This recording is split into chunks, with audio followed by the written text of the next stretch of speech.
Apa itu pencemaran udara? Pencemaran udara adalah adanya satu atau lebih zat fisik, kimia, atau biologi di atmosfer dalam jumlah yang dapat membahayakan kesehatan manusia, hewan, dan tumbuhan yang mengganggu estetika dan kenyamanan. Salah satu penyebab pencemaran udara adalah kapal. Sebuah studi yang diterbitkan oleh Standard pada tahun 2007 menemukan bahwa setiap tahunnya kapal laut diperkirakan memancarkan 1,2 sampai 1,6 juta metrik ton partikel zat berbahaya yang dihasilkan oleh kapal.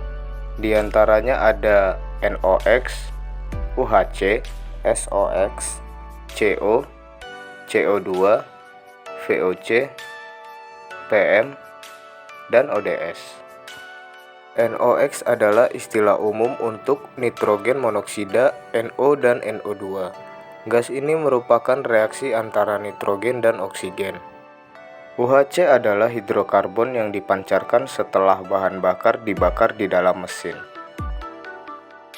Sulfur dioksida, yaitu kombinasi belerang dan oksigen. Senyawa ini merupakan gas yang dihasilkan dari proses pembakaran. Karbon monoksida. Karbon monoksida adalah gas yang tidak berwarna, tidak berasa, tidak menyebabkan iritasi, dan tidak berbau. Gas ini dihasilkan dengan membakar gas atau minyak. Gas ini berdampak buruk bagi kesehatan, yaitu gangguan darah. Karbon dioksida. Karbon dioksida adalah gas yang tidak berwarna, tidak berbau, tidak mudah terbakar, dan sedikit asam. Senyawa organik volatil, yaitu senyawa yang mengandung karbon yang menguap pada tekanan dan suhu tertentu atau memiliki tekanan uap tinggi pada suhu kamar. Pembakaran tidak sempurna. Hal ini terdiri dari 3 bagian: bahan organik terkondensasi, partikel jelaga, dan abu terbang. ODS atau bahan perusak lapisan ozon. ODS dibagi menjadi 2 kelompok. ODS kelas 1 seperti klorofluorokarbon dan ODS kelas 2 seperti hidroklorofluorokarbon. Dampak pencemaran udara yang disebabkan oleh kapal. Berikut merupakan tabel emisi yang dihasilkan oleh kapal menurut beberapa lembaga. Lebih dari 30 studi epidemiologi manusia telah menemukan bahwa knalpot diesel meningkatkan risiko kanker, dan sebuah penelitian di California tahun 2000 menemukan bahwa knalpot diesel bertanggung jawab atas 70% risiko kanker dari polusi udara. Masalah kesehatan bagi penumpang dan awak kapal. Gangguan pernapasan, risiko tekanan darah, pemicu kanker, risiko keguguran, memicu gangguan fisik dan gangguan mental pada janin. Permasalahan lingkungan yang disebabkan oleh polusi udara.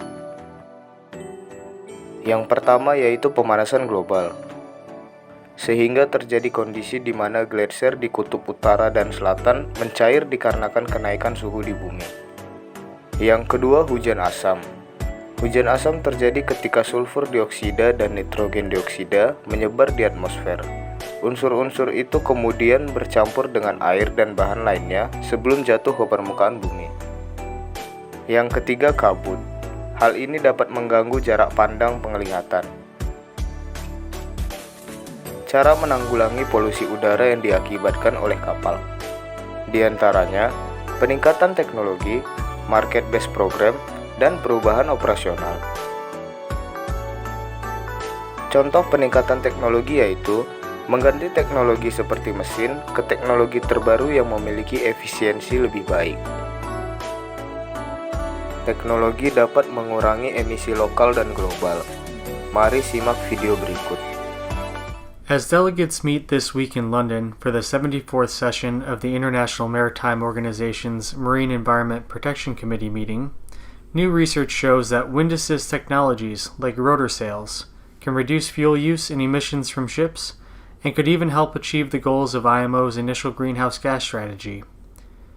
Rotor sails are 18 to 30 meter tall spinning columns that help propel the ship in favorable wind conditions. We combined weather and ship traffic data to model rotor sail performance for 5 ships. This chart represents the high fuel savings routes. Per hour fuel savings ranged from tens of kilograms, the areas shaded in blue, to hundreds of kilograms, the areas shaded in green. This equates to route level fuel and CO2 savings ranging from about 1% to nearly 50%, or about 1 to 12% per rotor. As IMO delegates work to develop legally binding measures to reduce greenhouse gas emissions from the international maritime shipping sector, this work highlights the potential for ships to once again harness the wind. To read the full story, visit our website at theicct.org.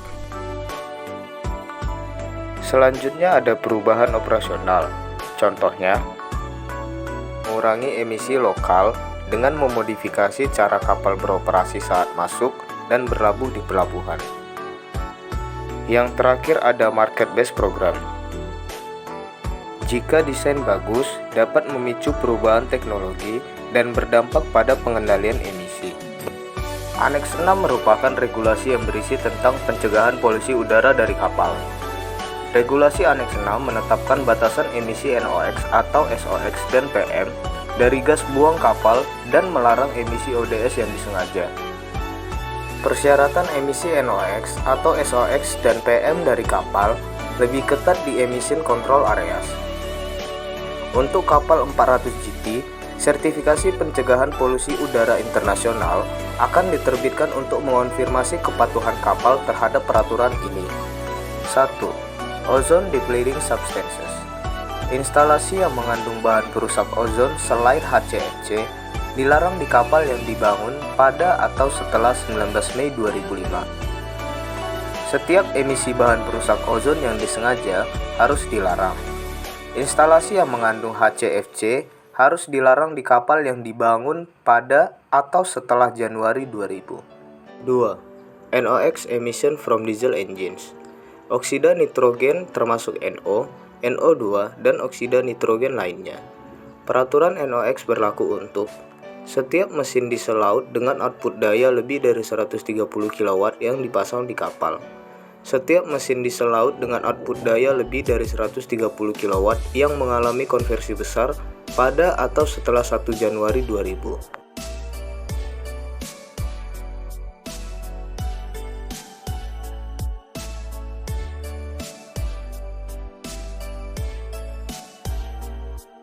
Ada 3 tingkat emisi NOx yang diizinkan dari mesin diesel laut. Pertama, untuk kapal yang dibangun setelah 1 Januari 2000 dengan RPM di bawah 130, maka batas emisinya 17 gram per kWh. Dan untuk RPM di atas 2000, maka batas emisinya 9,8 gram per kWh. Kedua, untuk kapal yang dibangun setelah 1 Januari 2011 dengan RPM di bawah 130, maka batas emisinya 14,4 gram per kWh. Dan untuk RPM di atas 2000, maka batas emisinya 7,7 gram per kWh.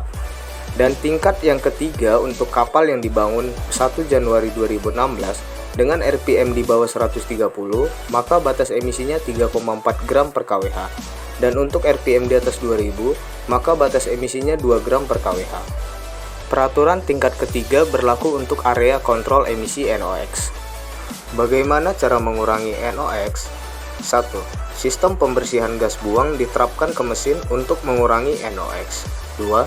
Teknologi mesin baru dapat mengurangi pembentukan NOx. 3. SOx dan PM, Regulasi 14. Gas belerang oksida terbentuk ketika bahan bakar yang mengandung belerang dibakar. Untuk tujuan peraturan ini, Emission Control Area adalah setiap daerah laut, termasuk setiap daerah pelabuhan, yang ditunjuk oleh organisasi sesuai dengan kriteria dan prosedur yang ditetapkan dalam Appendix 3.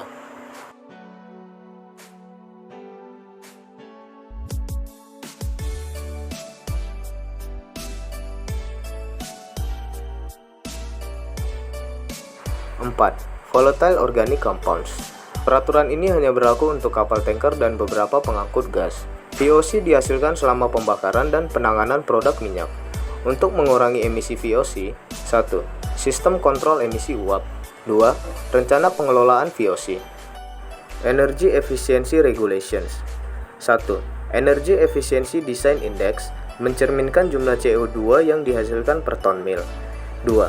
Ship Energy Efficiency Management Plan adalah tindakan operasional yang menetapkan mekanisme untuk meningkatkan efisiensi energi kapal dengan cara yang hemat biaya.